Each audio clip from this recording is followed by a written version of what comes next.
Far beyond Scotland's misty cliffs, in a place where the sea swallows sound and light alike, stands a lonely tower. The Flannan Isles Lighthouse, built to guard sailors from the edge of the world. But it's what happened inside that tower in 1900 that still defies explanation. 3 men vanished from that island, leaving their coats behind, their logs half-written, and the light extinguished. When the rescue team arrived, they found everything in order, except for the men themselves. No footprints led away. No boats were missing. Only a single note in a journal hinted at something terrible.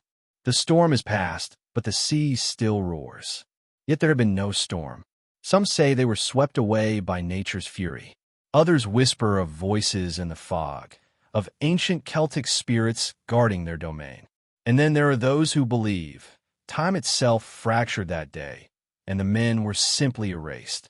This is a mystery that stands the test of time, a haunting reminder that not all disappearances are meant to be solved. You're watching Mystery Vault, where truth and the unknown meet. Before we dive deeper into the storm, don't forget to like, share, and subscribe, and tell us in the comments. Do you believe the sea can take what it wants and never give it back? The light that faded into time. The Flannan Isles, a cluster of lonely rocks off Scotland's northwest coast, are as haunting as they are beautiful. They rise like ghosts from the Atlantic, battered by endless storms and shrouded in mist almost all year round. It was here that 3 lighthouse keepers lived, cut off from the world, surrounded by nothing but sea and sky. To them, time flowed differently. The rhythm of waves replaced clocks, and isolation became both comfort and torment. Their duty was simple: keep the light burning to guide sailors through the darkness. But on December 15th, 1900, the light went out and never came back on. When the supply ship Hesperus finally reached the island, the crew expected a routine handover. Instead, they saw something that froze their blood. The light, dark the flag, still, and no one in sight. They blew the horn. No answer. They fired a flare. Silence. And as they stepped onto the island's dock, the world seemed wrong. Inside the lighthouse, everything was neat. Too neat. Plates were stacked, the beds made, the logbook updated, and the clock stopped at the same time on every floor. But the men gone. The last log entries, written in an eerily calm tone, mentioned a terrible storm battering the island for days. But weather records later confirmed no storm had occurred. 3 men had simply stepped out of time. Was it nature's wrath, madness, or something the human mind can't comprehend? Whatever it was, the island remembered, and the wind still whispers their names. The light that watched itself die. When the investigators first stepped inside the lighthouse, they felt it immediately. The air was wrong. It was thick, unmoving, as though the island itself had stopped breathing. Everything inside was frozen in time. A chair overturned, a clock stopped, food untouched. No sign of struggle, no sign of life. But what struck them most wasn't what they found. It was what they didn't. The air inside was dry, too dry. And the last logbook entries seemed to suggest that the men had experienced something beyond their comprehension. December 12th, severe winds. Sea crashing on the walls. Everything calm. Prayers said.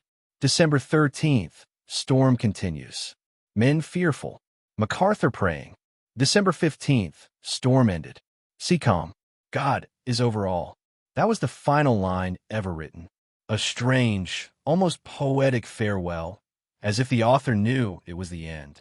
But when meteorologists examined the logs, they realized something impossible.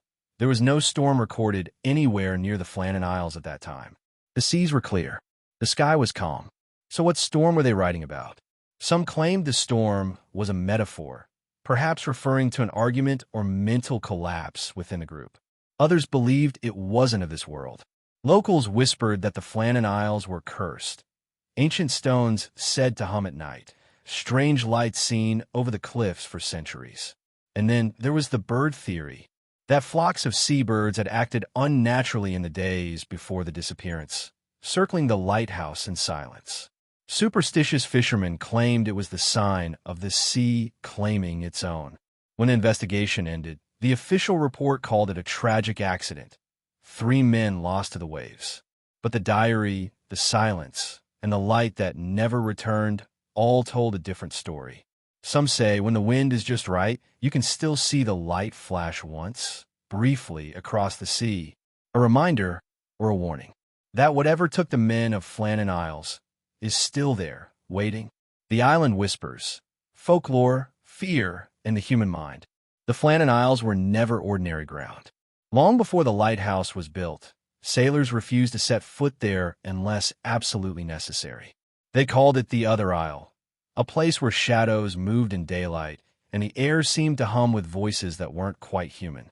For generations, fishermen claimed to see strange lights hovering over the cliffs, not from storms or lanterns, but something else, something that watched back. The Gaelic name, Eilean Mor, meant the Big Island, but among locals it carried another nickname, the Island that Whispers. And that whisper wasn't just superstition.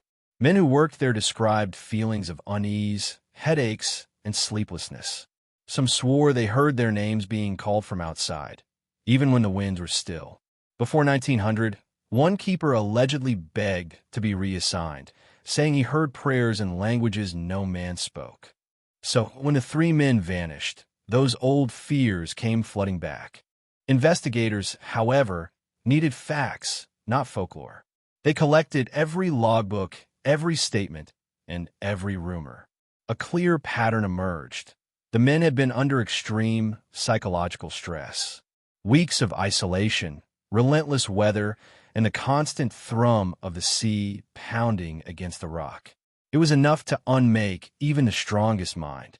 But still, the facts didn't quite align. If all three were swept away, why did the logbook end with calm seas? Why was one man's coat left behind?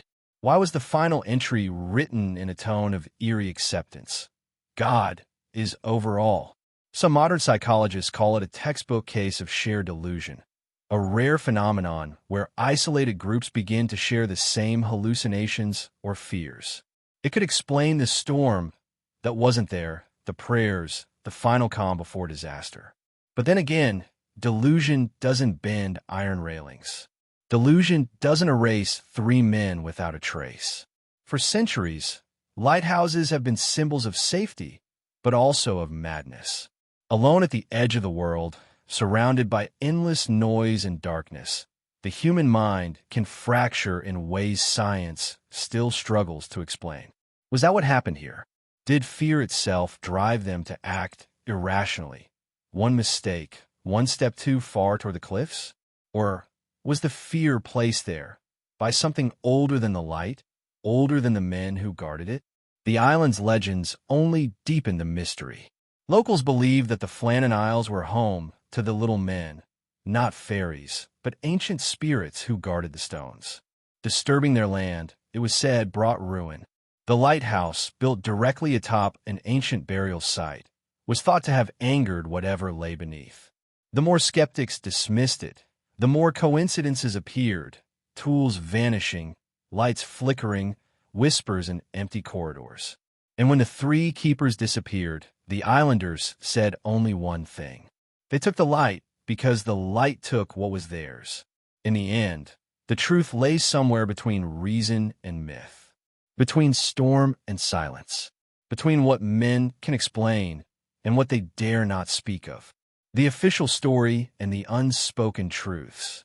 On December 29, 1900, the Northern Lighthouse Board released its official statement. It was brief, cold, final. Three men, Thomas Marshall, James Duckett, and Donald MacArthur, were presumed drowned in the course of duty. No further action required. No inquiry requested. Case closed. At least, that's what the paper said. But behind closed doors, those who read the investigation logs knew nothing about this case fit the pattern. The final log entry, dated December 15th, described fierce winds and waves that struck the island higher than any before. But according to the Meteorological Office, no storms were recorded that day, not even a strong breeze. In fact, the sea around the Flannans was reportedly calm. So how could a non-existent storm tear down iron railings, move a 1,000-pound boulder, and leave the West Landing looking like a battlefield? The evidence didn't just contradict itself, it mocked logic. One keeper's coat was missing, but the other two were left hanging neatly inside. The clock in the living quarters had stopped at 9:07. A dinner table was set, but untouched, and the light itself had been extinguished manually from within. Who turned it off? Why would three disciplined men abandon their post, their safety, and their duty without a word, without a struggle? When the investigation continued, two key theories emerged: the wave and the fight. The first was simple. A rogue wave, sudden and merciless, had swept the men from the landing. But even at its most powerful, a single wave couldn't explain all three men vanishing without a trace, leaving no torn clothing, no floating debris, and no bodies washed ashore. The cliffs of Eilean Moor had taken many lives before, but never like this. The second theory was darker, a violent confrontation. It was said that Donald MacArthur, the most temperamental of the three, had once attacked a fellow worker in a fit of rage years before. Could isolation have reignited that fury? Did an argument spiral into chaos? One man dead, two trying to cover it up before the sea claimed them all? But here's where the story fractures again. If a fight did happen, why did the logs end in perfect handwriting, calm, precise? Why were there no signs of panic, no overturned furniture, no stains, no signs of struggle? Instead, the logs spoke of fear, not of each other, but of something outside. On December 12th, one entry read, "Severe winds. Sea higher than ever. Ducket quiet. MacArthur praying." 3 days later, storm ended. Sea calm. God is over all. God is over all. Those are the last words ever written at the Flannan Isles. Not the words of men fighting for survival, but the words of men preparing for something they could not understand. As rumors spread through the Scottish coast, sailors whispered new theories, that perhaps the men weren't taken by sea or madness, but by something far older.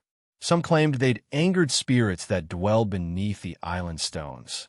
Others believed the keepers had seen something in the sky, a light that wasn't the lighthouse's own, and followed it into the dark. The British Admiralty, uneasy with the growing public hysteria, ordered the incident never to be discussed in official briefings again. The files were quietly archived. Questions went unanswered. But one thing was certain. The official story, neat and contained, didn't explain the fear that lingered in every word of those log entries. 3 men, 1 island, no storm, no survivors, and a mystery the government sealed away for over a century. In the next chapter, we follow the hidden trail, examining the suppressed letters, the forgotten testimony, and the conspiracy theories that suggest the men of Flannan Isles may not have been alone that night. The suppressed letters and the hidden truths. A few weeks after the disappearance, the Northern Lighthouse Board quietly dispatched additional investigators to the Flannan Isles. Officially, they were there to secure the equipment and restore the light. Unofficially, they were searching for answers that had been omitted from the first report. And among the men was Captain Harvey, a man known for his precision and integrity. But years later, his personal letters to his wife, letters that never made it into the public report, would resurface and change how he viewed the case forever. One of those letters read, "The West Landing is worse than described. Stones torn up, iron rail twisted. I cannot fathom a storm strong enough to cause this." Another line sent chills down historians' spines. The keeper's log is unsettling. There is something about the final entries, something that feels rehearsed. What did he mean by rehearsed? Was someone else writing those last lines after the men were already gone?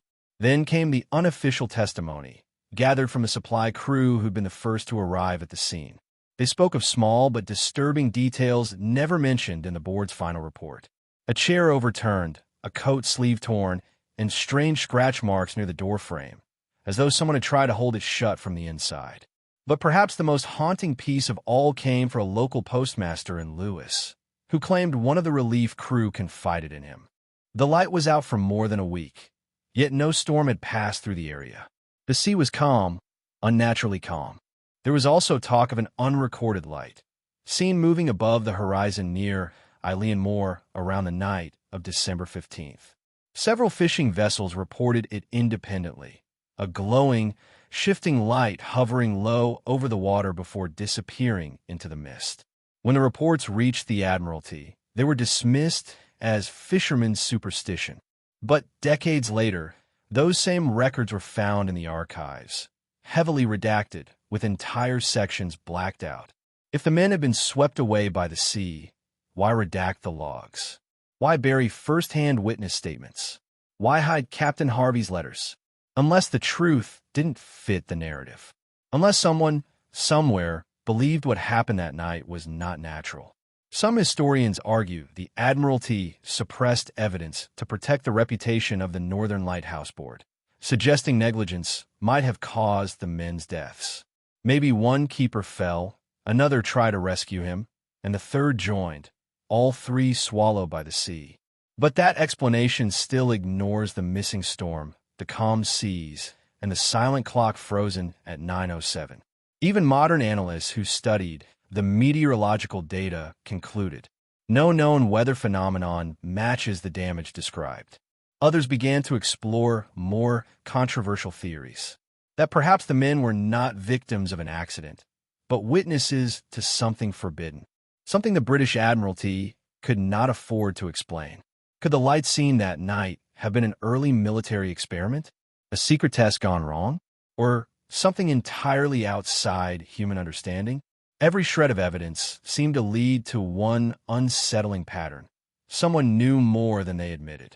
The erased reports, the missing diary pages, the redacted telegrams, and the eerie silence that followed, as though the sea itself demanded the last word.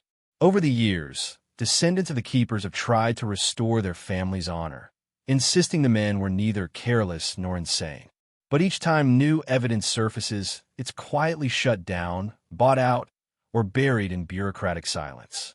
It's as if the lighthouse itself, perched on that lonely rock, is guarding a secret that refuses to die.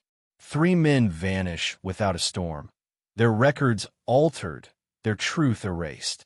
A century later, the ocean still holds its silence, but the clues it left behind may point to something more than tragedy. Echoes in the light, modern investigations, and the voices of the dead.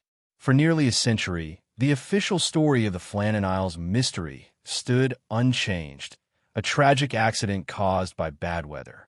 But as new generations of researchers, divers, and even paranormal investigators revisited the case, a haunting question began to surface. What if the lighthouse itself was never silent? 1. The 1950s revival. Technology meets the unknown. In the mid-1950s, a Scottish maritime historian named Dr. Hugh Morrison conducted one of the first independent reinvestigations. Using early electronic recording devices, he hoped to capture environmental sounds from the island that might explain how the men vanished. But when the tapes were reviewed, there were anomalies. Low-frequency tones, rhythmic tapping, and what sounded like faint, overlapping human whispers. Audio experts ruled out interference. The strangest part? The whispers repeated a word, over and over. Mind the light, mind the light. And then nothing. Was it the wind? An echo off the cliffs? Or was something reaching out through time? 2. The 1970s discovery, the diver's secret. In 1974, a group of amateur divers explored the waters near the West Landing. They claimed to have discovered metal fragments embedded in the seabed, not from the lighthouse structure, but resembling parts of a 19th century ship hull. Yet, no shipwreck was ever recorded in that area during 1899 or 1900. The divers insisted they saw burn marks on the fragments, as if from an explosion. When they attempted to retrieve the debris, a sudden storm, one that appeared without warning, forced them to abandon the dive. By the time they returned days later, the fragments were gone. Could there have been an unreported naval incident? A military vessel caught near the island during classified operations? Or something else, something that triggered whatever happened to the keepers? 3. The psychic accounts, visions from the deep. In 1998, Dr. Morag Sinclair, a parapsychologist from Edinburgh, conducted what she called a psychometric reconstruction. She brought sensitives, people claiming psychic ability, to the island, letting them touch artifacts from the lighthouse. Each participant described the same thing, without prompting: a feeling of suffocation, panic, and a low humming sound. One woman collapsed during the session, muttering, "The light was calling, they answered it." That recording still exists. You can hear her voice, breaking, trembling, as she whispers the same phrase. They answered it. Skeptics dismissed it as suggestion, a trick of the mind. But even scientists who reviewed the data couldn't fully explain the low-frequency resonance detected in the lighthouse. A sound so deep it could cause disorientation, nausea, even hallucinations. Was this infrasound, the same type of vibration linked to panic and fear in haunted locations? Or was it, as some believe, an energy left over from that night, a residual echo of 3 men who never left? For a signal from the sea. In 2013, a team of radio enthusiasts reported intercepting faint Morse signals while testing long-range communication gear near the Outer Hebrides. The sequence matched an outdated distress pattern used by lighthouses in the early 1900s. The location? Near Eilean Moor, the site of the Flannan Isles Lighthouse. The signal repeated for 3 nights and then vanished. One of the operators said, "It was like someone was still out there, keeping watch." Over a century later, science has mapped the sea, dissected sound waves, and explained away countless myths. But the Flannan Isles keep whispering, a story that refuses to stay silent. Whether it's magnetic interference, trapped wind harmonics, or something far older, one truth remains: the disappearance of those men transcends logic. As one investigator put it, you can rebuild a lighthouse. You can restore the light. But once the souls guarding it are gone, the darkness remembers. The madness of the lightkeeper. December 12th, wind rising fast. Sea lashes against the west wall. The light stands firm. These are the words written by Thomas Marshall, one of the Flannan Isles keepers, in the final days before they disappeared. But as the entries continue, something changes. The language grows erratic. The tone, fearful. And by the final page, his handwriting seems frantic, trembling strokes that hint at a mind fraying under invisible pressure. 1. Isolation, the silent enemy. Lighthouse duty was not for the faint of heart. The men were stationed for weeks at a time, miles from human contact, surrounded by nothing but roaring seas and the pulse of the lantern. Day and night blurred together. Sleep came in fragments. Psychologists later described this environment as total sensory monotony, a condition that can warp time perception and induce paranoia. The mind begins to hear things: voices in the wind, footsteps on empty floors. Some keepers in other postings had reported hallucinations, believing they'd seen ships that never existed or heard. Knocks from unseen visitors. Could the Flannan Isles trio have suffered the same fate? Imagine being trapped for months in that constant roar. Your only company 2 men as tired as you, and the endless ocean watching from every side. Over time, even the most disciplined mind begins to slip. 2. The Diary of Fear. When investigators recovered the logbook, the entries in the final week were chilling. Marshall mentioned, "Severe winds the likes of which I've never seen." Yet meteorological records for that week showed calm weather until days later. He also wrote that the men were crying. Crying? 3 hardened lighthouse keepers, seasoned by years of duty, breaking down without an apparent cause? One entry added, "James Duckett is very quiet. Donald MacArthur is praying." In the margins of the final page, faintly scratched, "God is over all." After that, the diary ends.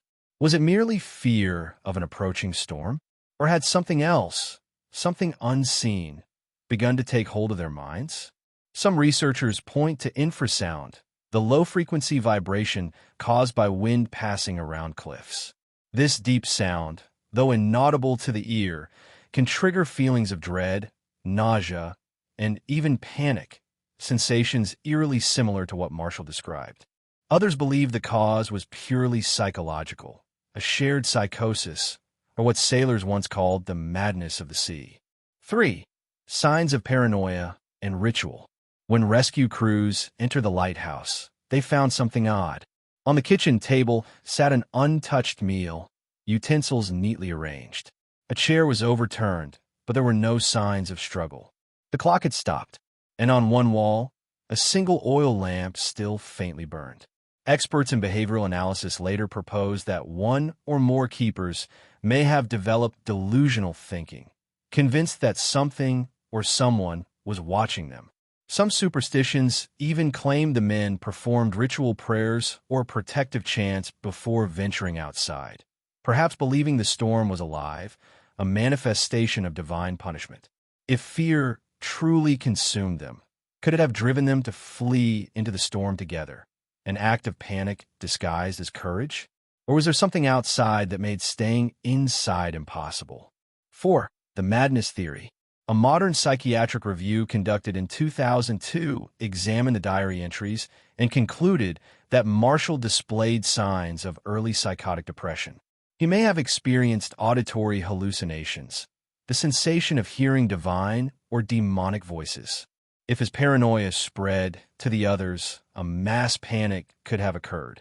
But here's what makes this theory even stranger.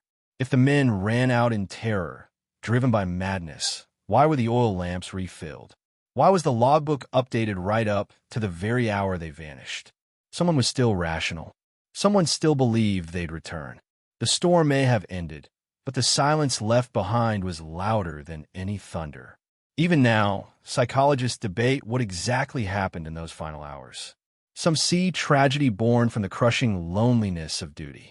Others see a deeper, darker influence, a madness that did not begin in the mind, but in the island itself.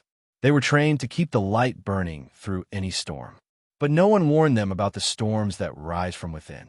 The men of Flannan Isles may have been victims not of nature, but of the human mind when left alone too long with the sea. Echoes in the storm. When the relief ship Hesperus finally reached the Flannan Isles, the keepers had been missing for days. Captain Harvey and his men stepped into a world that felt frozen in time, a place caught between duty and disaster. What they found inside the lighthouse defied reason. 1. The frozen scene. The kitchen was tidy, too tidy. Plates were set for a meal that had never been eaten. Half a loaf of bread sat on the table, dry and hard from days of neglect. The clock on the wall had stopped at 9:03. A chair lay overturned beside the table, as if someone had stood up suddenly, startled. In the bedroom, beds were neatly made. There were no signs of violence, no struggle, no blood. Yet, outside, the wind howled as if trying to erase what had happened. When the men opened the outer door, they noticed 2 sets of oilskins were missing, waterproof coats used for storm duty. But the third? It was still hanging on its peg. This suggested that one man, perhaps Donald MacArthur, the most experienced keeper, had gone out without protection. Why? Was he rushing to help the others? Or was he chasing something he believed was real, something that called him outside? 2. The West Landing discovery. Down the cliff path, investigators found evidence of tremendous force. The West Landing area was nearly destroyed. Railings bent, a supply box smashed open, a crane twisted from its foundation. And yet, there was no debris, no human remains, no trace of the missing men. The damage looked recent, as if a violent storm had struck only days earlier. But weather records again contradicted this. The storm, the one fierce enough to cause such destruction, had hit after the men were already gone. Could this mean the destruction was staged? Or was nature simply rewriting the evidence, washing away the truth before anyone could see it? 3. The logbook timeline. The last entry in the Lighthouse logbook was dated December 15th, 1900, just hours before the men were believed to have vanished. It read, "Storm ended. Sea calm. God is over all." After that, nothing. The entry stopped, and so did the light. For investigators, the timeline was maddening. If the storm had ended, why were the men outside the tower? And if danger had passed, what drew them down to the landing at all? Some theorized one keeper had gone to secure equipment. The second followed to assist. And the third, MacArthur, rushed out to save them when a wave struck. A tragic, logical sequence. Yet, one mystery remains. Why was the inner door locked when rescuers arrived? If all three men had left together, who secured it behind them? 4. The sea that takes and keeps. Oceanographers later calculated that a freak wave, a wall of water over 100 feet high, could have struck the island that day. Such waves were once considered sailors' myths, but are now a proven phenomenon. One single, monstrous surge could have wiped out all three men in seconds. But even if that were true, why were 2 sets of gear missing and 1 man unprepared?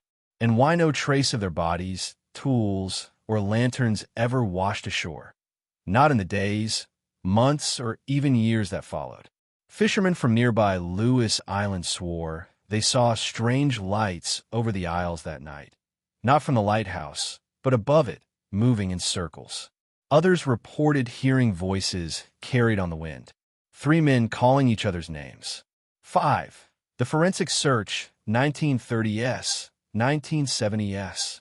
Decades later, when scientific investigation techniques improved, several teams returned to the island. They examined soil composition, metal corrosion, and weather patterns. One finding stood out.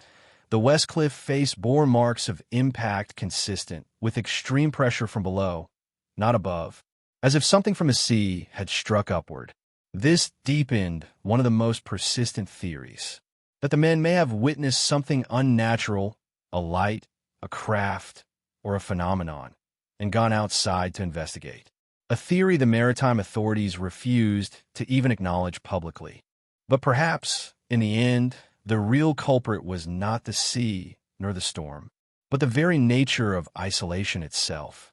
3 men, standing watch on the edge of the world, left behind only broken railings and a question no one could answer. 6. Final moments reimagined. Imagine it. The sound of waves below, the sky bruised with storm light. A rope untangles, a gust catches the coat of one keeper, pulling him toward the edge. Another rushes forward to grab him, and the third shouts from the tower. Then a flash, a crash, and silence. The light flickers once, then dies. The Flannan Isles gave up only fragments. A broken railing, a stopped clock, a final diary entry. But these fragments whisper louder than any confession. Something happened on that island. Something that erased 3 lives and left nothing but mystery in their place. The investigation and the silenced truth. By early 1901, the disappearance of the Flannan Isles lighthouse keepers had gripped the British Isles. Newspapers called it the mystery of the vanishing men. The Northern Lighthouse Board, Scotland's governing authority for lighthouses, launched an official inquiry to uncover what had gone wrong. But what they found raised more questions than answers. 1. The inquiry begins. Superintendent Robert Muirhead, who had personally known all 3 men, led the investigation. He arrived at the lighthouse in January, weeks after the initial search, determined to reconstruct the final hours of his colleagues. Muirhead's report, later published in the official records, detailed every observable clue. 2 oilskins missing, 1 left behind. The clock stopped at a chair overturned, the west landing destroyed, and the door locked from the inside. At first glance, it looked like a simple tragedy, an accident caused by the violent Atlantic. But Muirhead knew these men. They were veterans, trained to survive storms far worse than this one. Why then did they all leave the tower, their one safe place, at the same time? 2. The final report. When the official report was published, it concluded the men had likely been swept away by an extraordinary wave while attempting to secure equipment. The phrasing was cold, clinical, and final. But many who read the report felt something was missing. There were no autopsies, no further searches beyond the cliffs, and no effort to track the missing log pages that were rumored to exist. Witness statements from nearby islands, where lights were seen above the lighthouse the night of the disappearance, were omitted. Other accounts, like the faint voices heard on the wind, were dismissed as superstitious nonsense. It was as if the case had been wrapped up too neatly, too quickly. 3. Rumors and revelations. In the years that followed, strange stories began to circulate. A fisherman claimed he'd found a sealed logbook floating off the coast of Lewis, filled with entries not included in the official report. Another account, from a local telegraph worker, Suggested pages were deliberately removed before Muirhead's team published their findings. Even more unsettling were claims that the Lighthouse Board received pressure from naval authorities to downplay the event. Why would the Royal Navy be involved in what appeared to be an accident? Some pointed to rumors of military testing in the North Atlantic, powerful sound or wave experiments that could create electromagnetic disturbances. Could such forces have affected the lighthouse, or the men themselves? 4. The silent truth theory. By the 1930s, retired seamen began sharing stories of strange signals intercepted by radio operators that week. Faint Morse code pulses that seemed to originate from the direction of the Flannan Isles. One message was partially decoded to read, 3. Gone. The light is out. No record of that transmission exists in public archives today. Researchers who tried to access the lighthouse's maintenance records found they had been misfiled, lost, or destroyed during World War II. Coincidence or cover-up? Those who believe in the silent truth theory argue that the men may have witnessed something, possibly a secret experiment, a vessel, or an anomaly, and were silenced to protect a government secret. Others claim the men were victims of psychological isolation, and one may have turned on the others, a moment of madness buried beneath bureaucratic convenience. But if violence occurred, where were the bodies? Where was the blood? Where was the struggle? 5. Re-examination by modern investigators. In the early 2000s, forensic oceanographers reanalyzed the reports and photographs. Their findings complicated the picture even more. Wave heights on that day were not sufficient to reach the West Landing. The recorded weather patterns didn't align with the supposed timing of the disaster. The damaged railings appear to have bent outward, not inward, suggesting an explosion or force from within the structure. Could there have been a gas leak? Or something electrical? Perhaps. But even that fails to explain the vanishing. 3 trained men gone without a trace. 6. The public reaction. Newspapers ran headlines for months. Swallowed by the sea. The ghosts of the Flannans. The men who kept the light and lost to it. For the people of Scotland, the disappearance became folklore, told in pubs, whispered by sailors, memorialized in poems. But for investigators and families, the lack of closure was torment. Each anniversary brought new speculation, new theories, and the same unshakable truth. The lighthouse still stands, but no one truly knows what happened inside it that winter night. 7. Transition to the final chapter. For over a century, the mystery of the Flannan Isles has resisted explanation. Science, faith, and folklore have all taken their turn, but the silence of that island remains louder than any theory. And yet, new evidence has recently emerged. A forgotten letter, a set of coordinates, and a name that may rewrite what we thought we knew about that night. The final theory, when the light went out. The year was 1900, and for over a century, theories have collided like waves against the rocky cliffs of the Flannan Isles. What truly happened to the 3 lighthouse keepers, Thomas Marshall, James Duckett, and Donald MacArthur, remains one of the most haunting maritime mysteries of all time.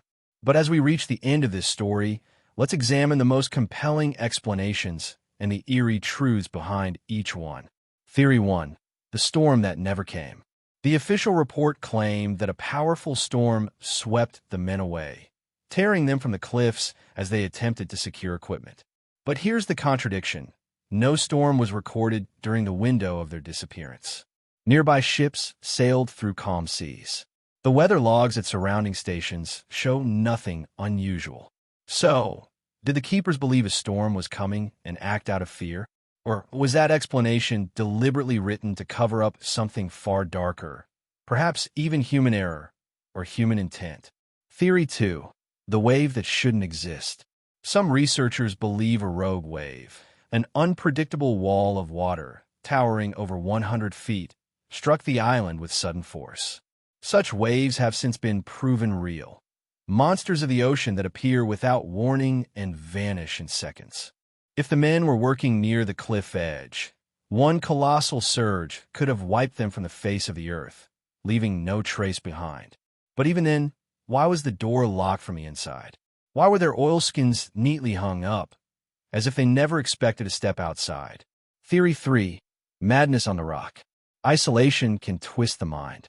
For months, the men endured endless winds, the roar of the ocean, and the crushing silence between storms. Perhaps one snapped, overcome by cabin fever, grief, or something unseen. Did an argument erupt into violence? Could one man have thrown the others into the sea before taking his own life? The missing log pages and sudden end to journal entries hint at something abrupt, something emotional. But without bodies, it's all speculation, a ghost story carved into Scotland's history. Theory 4. The Supernatural Whisper. Local legends say the Flannan Isles were cursed, home to ancient spirits and the little men, protectors of sacred ground. Shepherds once refused to stay overnight there, claiming they heard chanting on the wind.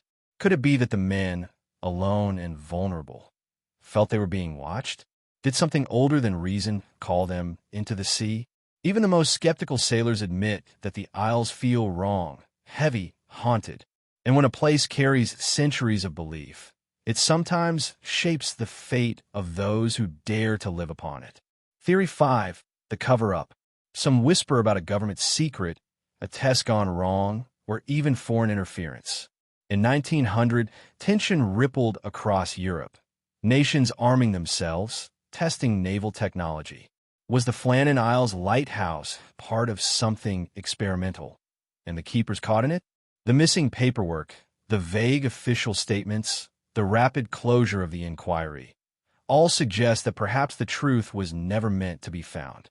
As the years passed, ships continued to pass the Isles, their lights still burning, automated now, untouched by human hands. The storm still roars, but the cries of the missing men have faded into legend. What truly happened between December 15th and December 26th, 1900, may forever remain lost, sealed beneath waves and whispers. Maybe the truth was a wave. Maybe it was madness.